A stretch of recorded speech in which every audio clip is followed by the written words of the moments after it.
all the dignitaries on the dais and off the dais, respected principal and all the faculty members, my dear students, good morning everyone.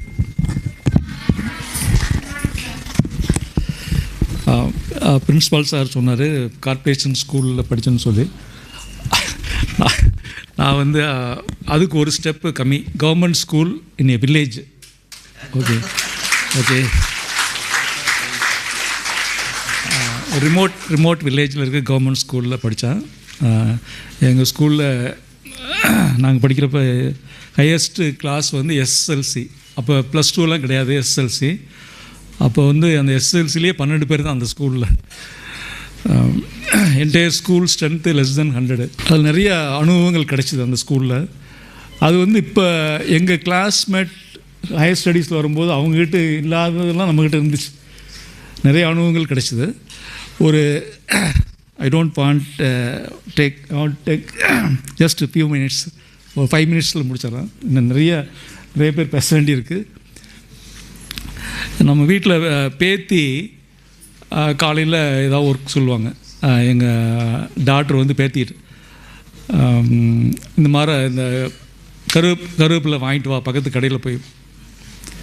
பேத்தி வந்து accept பண்ண மாட்டேன். அப்படி பயங்கர பிஸியாக இருக்கிற மாதிரி, ஹோம் ஒர்க் இருக்குது, அது இருக்குது, இது இருக்குது, போக முடியாது, ரிஃப்யூஸ் பண்ணிடுவோம். அப்படியே ஒன்று வேறு யாராவது அந்த ஹெல்ப் பண்ணணும். ஆனால்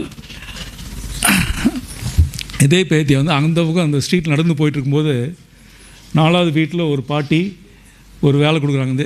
இந்த பக்கத்து கடையில் 2 எக் வாங்கிட்டு வா அப்படின்னா, அது வந்து கொஞ்சம் கூட முகம் சொல்லிக்காமல் ஆர்வமாக போய் அந்த கடையில் எக் வாங்கிட்டு வந்து கொடுத்துட்டு வர்ற. அப்படி எப்படி இந்த ஒரே ஆள் ஒரு இடத்துல இப்படி பிஹேவ் பண்ணுறாங்க, அங்கே அப்படி பிஹேவ் பண்ணுறாங்க. இதெல்லாம் உங்களுக்கு இன்னும் அனுபவம் இருக்குன்னு நினைக்கிறேன். இருக்கா உங்களுக்கெல்லாம்? அதுக்கு என்ன காரணம்னு கண்டுபிடிங்க. இது வந்து ரொம்ப முக்கியமானது. அந்த காரணம் வந்து இங்கே இருக்க முடியல, அப்போ வந்து உண்மையிலேயே முடியல. அப்போ முடியாத சூழ்நிலையில் அவங்களுக்கு ஹெல்ப் பண்ணுறீங்க. அப்போ you are judging the people. இங்கே என்ன அங்கே என்ன. அங்கே வந்து வயசான பாட்டி, அவங்களுக்கு இந்த உதவி செஞ்சு ஆகணும், அது நம்ம செஞ்சால் நல்லது அப்படின்ட்டு நீங்களாக வாலண்டியராக போய் அவங்க கேட்குறதுக்கு முன்னாடி எல்லாம் செஞ்சு கொடுக்குறீங்க.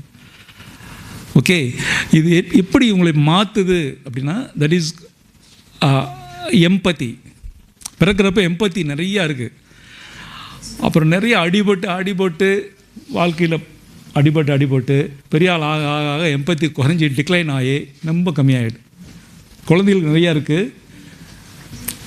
பெரியவங்க ஆகும்போது குறைஞ்சிருது. அதே மாதிரி அந்த காலத்தில் வில்லேஜுக்கு போகிறோம்னு வச்சுங்க. வில்லேஜில் போய் ஒரு அட்ரஸ் இருக்குது. அப்போல்லாம் கூகுள் மேப் அதெல்லாம் கிடையாது, கேட்டு தான் போகணும். அப்போ போய் கேட்டோம்னா ஒருத்தர் சீரியஸாக ஒர்க் பண்ணிகிட்ருப்பார், ஒரு மரம் வெட்டிகிட்டு இருப்பார், ஒரு ஒர்க் பண்ணிகிட்ருப்பார். அவர்கிட்ட போய் இந்த மாதிரி எதுவும் கேட்டோம்னா அவர் வேலையெல்லாம் விட்டுருவார், கீழே போட்டு இங்கே வந்து என்ன ஹெல்ப் பண்ணணும்னு கேட்பார். இந்த மாதிரி இந்த அட்ரஸ் போகணும், எனக்கு தெரியும் இந்த அட்ரஸ் நான் கூப்பிட்டு போகிறேன்னு சொல்லி அவர் அங்கேருந்து அவ்வளோ டிஸ்டன்ஸ் நடந்து 100 மீட்டர் 200 மீட்டர் நடந்து அந்த வீட்டில் கொண்டு வந்து விட்டுட்டு அதுக்கப்புறம் அவர் வேலையை வந்து பார்ப்பார்.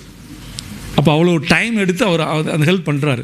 அப்போ அதுக்கு ஊதியம் கேட்கல, நம்மகிட்ட ஃப்ரீயாக பண்ணுறாரு.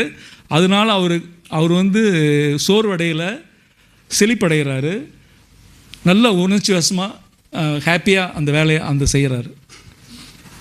அது வந்து இப்போ டவுனில் வந்து பார்த்தோம்னா ஒருத்தர்கிட்ட வந்து கேட்குறோம் வச்சுக்கோங்களேன். இது வந்து ஒரு கேட்க ஆரம்பிக்கிறதுக்கு முன்னாடியே நம்ம என்ன கேட்டோன்னு கூட அவருக்கு தெரியல. அவர் என்ன சொல்கிறாரு, நானும் இந்த ஊருக்கு புதுசு தான் சார், நானும் இந்த ஊருக்கு புதுசு, மெயின்லேயே கொண்டு போகல, நானும் இந்த ஊருக்கு புதுசு அப்படின்றாங்க. அந்த மாதிரி நிறைய பேர் ஹெல்ப் பண்ண ரெடியாக இல்லை. ஓகே, நல்ல வேலை இந்த நேரத்தில் இந்த கூகுளில் கண்டுபிடிச்சி கூகுள் மேப் இதெல்லாம் வந்துச்சு. ஓகே, இல்லைன்னா ஒருத்தர்கிட்டே கேட்டு தெரிஞ்சுக்க முடியும், நிறைய பேர் கேட்க வேண்டியிருக்கு. இந்த மாதிரி உலகம் மாறிட்டுருக்கு. ஆனால் நம்ம மாறக்கூடாது, அந்த எம்பத்தி லெவல் குறையக்கூடாது. ஓகே, நீங்கள் வந்து யங்ஸ்டராக இப்போ இருக்கிறப்போ எப்படி இருக்கிறீங்களோ இதே போல் இருக்கணும். இது வந்து இந்த கீப்பப் பண்ணணும். அந்த மற்றவங்களுக்கு ஹெல்ப் பண்ணுறது அது வந்து மறக்கக்கூடாது. அதில் நிறைய அனுபவம் இருக்குது. இப்போ எல்லா ஆசிரியர்களும் உங்களுக்கு சொல்லிக் கொடுக்குறாங்க, அவங்க சம்பளத்துக்காக அல்ல. நல்லா கவனிச்சுக்கோங்க, வாத்தியார் சம்பளத்துக்காக உங்களுக்கு சொல்லிக் கொடுக்கல. சம்பளம் வந்து டோட்டலி டிஃப்ரெண்ட்டு. உங்களுக்கு சொல்லிக் கொடுக்குறது உங்கள்கிட்ட இருந்து வர அந்த திருப்தி, அந்த ஹாப்பினஸ், இந்த சொல்லி கொடுக்குறப்போ ஒரு ஹாப்பினஸ் கிடைக்குது. ஓகே, அந்த ஹாப்பினஸ், அந்த சாட்டிஸ்ஃபேக்ஷன், அந்த இதுக்காக தான் அவங்க பண்ணுறாங்க. ஓகே, ஒரே தொழில், அந்த தொழில் ஆசிரியர் தொழில். அதனால் அதை மனசை வச்சு நீங்கள் அந்த பண்புகள் நல்ல நல்ல பண்புகளை டெவலப் பண்ணி கொண்டு போனீங்கன்னா அதுதான் இப்போ தேவை இருக்குது.